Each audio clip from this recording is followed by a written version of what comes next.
Nintendo has revealed more information about the corrupted Master Sword in the upcoming Legend of Zelda Tears of the Kingdom. Well, today I want to have a look closer at the clues of a possible returning companion character, as well as what this means for the story and the gameplay of the Legend of Zelda Tears of the Kingdom. Well, if you're new around here or find this useful, don't forget to hit that subscribe button down below for all the latest Zelda content and turn on notifications by hitting that bell.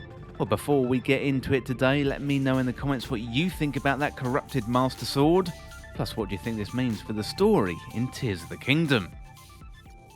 Okay, first of all, let's have a look at that corrupted Master Sword. So we are not too far removed from the latest trailer for Tears of the Kingdom, which revealed a whole bunch of new details about the game, including the potential for crafting weapons and vehicles, and we had heavy hints about the inclusion of the Zonai, plus also some mysterious and ghost-like figures.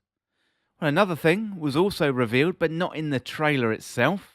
Around the same time as the trailer, an ad was published in a Japanese magazine called Famitsu, which gave us a very clear look at the corrupted Master Sword.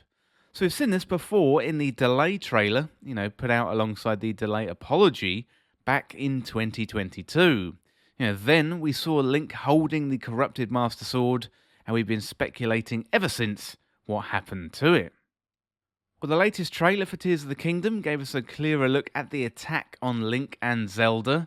Way back in 2019, we saw Link and Zelda travelling underground, finding a corpse, and we thought that the malice coming out of Ganondorf's corpse attacked Link, then caused the earthquake that led to Princess Zelda falling underground.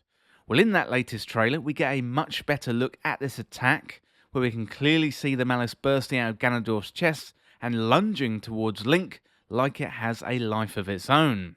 In that final shot of the trailer, we see a desperate Link, half burnt from the malice attack, jumping and reaching for Princess Zelda. And while we don't know the outcome of that just yet, it looks like Link is doomed to fail in his attempt to save Princess Zelda.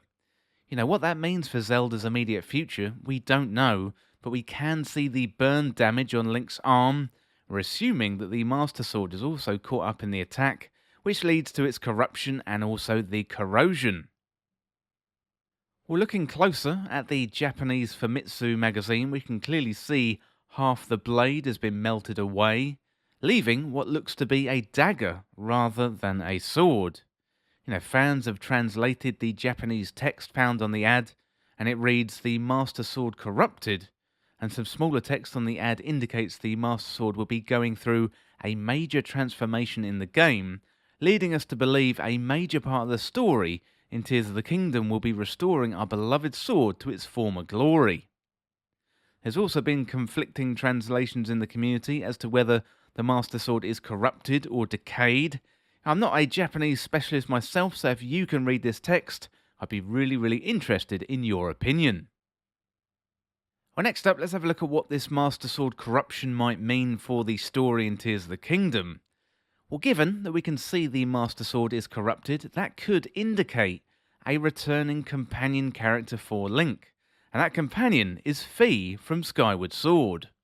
Well, Fi appeared in the 2011 title Skyward Sword and was created by the goddess Hylia to live within the Master Sword itself and help the chosen hero on their quest to defeat Demise.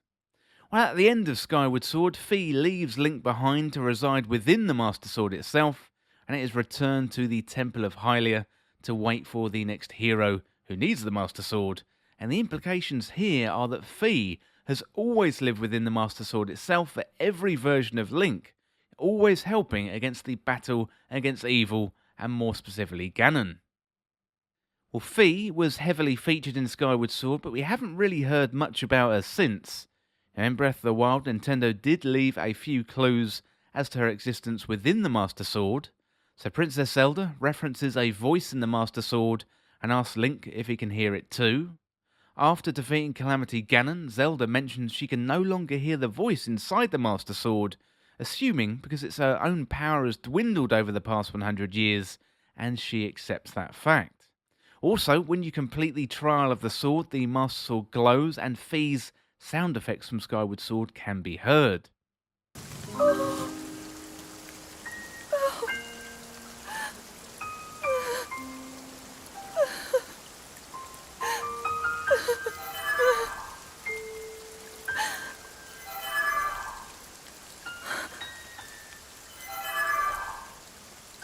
sword. So he can still be saved. So while this might be a coincidence, Nintendo may be heavily hinting that Fi will return in Tears of the Kingdom. There's also evidence in the latest trailer to support this theory. We can hear Zelda say something along the lines of, Please, lend him your power. it's quite possible she's talking to Fi, and Fi was released from the Master Sword to help Link recover from that Malice attack from Ganondorf, and now Fi is contained within Link's arm rather than the Master Sword itself. Well, Nintendo may have been preparing the groundwork for Fi's return for some time, with the release of Skyward Sword back in 2021 on Nintendo Switch. And ever since the release of that game, parallels have been drawn between Skyward Sword and Tears of the Kingdom, with pieces of Hyrule moving into the sky, making Hyrule in Tears of the Kingdom look very, very similar to that Hyrule in Skyward Sword. You know, while a release of Skyward Sword made sense in 2021, so it could have been Nintendo reminding players that Skyward Sword's story is very, very important indeed, and also a reminder of Fi herself. Breath of the Wild was something of a lonely journey through Hyrule, and given the Master Sword has been corrupted and partially destroyed, Fi could have escaped from the sword and come back to help Link on his new adventure in Tears of the Kingdom. Well, there definitely are questions to be answered related to Link's arm, where that comes from and how Link manages to recover from his Malice attack, but a returning Fi could be one answer to that problem. It's likely the Malice attack on Link and Zelda happens very, very early in the game. There's probably a cutscene at the start of Tears of the Kingdom, framing the narrative for our upcoming adventure. So if Fi does return in Tears of the Kingdom, it's going to be very interesting indeed, and it's likely her role would have to change compared to Skyward Sword. You know, one of the great things about Breath of the Wild was that sense of discovery, and if we simply ported Fi from Skyward Sword into Tears of the Kingdom, that likely wouldn't work because it would break that sense of discovery and undo much of what made Breath of the Wild great. You know, I do really like companion characters when it comes to Link's adventures in Hyrule in the Legend of Zelda series, but Nintendo would have to walk a very fine line between giving players little hints without it being too much for players who want to discover much of Hyrule for themselves. So if Fi does return, I would like to see her toned down a lot compared to Skyward Sword, you know, not explaining everything to Link over and over again, much like she did in that previous game. Well, let me know in the comments what you think about the corrupted Master Sword, and do you think this means a return for Fi in Tears of the Kingdom? Also, if you haven't played through Skyward Sword, now is a very, very good time to do so. There's so many parallels to be drawn with Tears of the Kingdom. If you want to catch up where it all began, then you can't really go wrong with Skyward Sword, and it's available on Nintendo Switch. Well, that is it today for this look at the corrupted Master Sword, and it potentially pointing to a returning companion character in the Legend of Zelda Tears of the Kingdom. Well, as always, thank you so much for watching or listening, and for more Legend of Zelda content like this, hit that subscribe button down below and subscribe to Triforce Times, or you can catch me on Twitter at Triforce Times. Well, if you enjoyed this video, found it useful, liking and sharing that video would really help me out. Otherwise, check out the other videos on the channel. Thanks again, and I'll see you soon.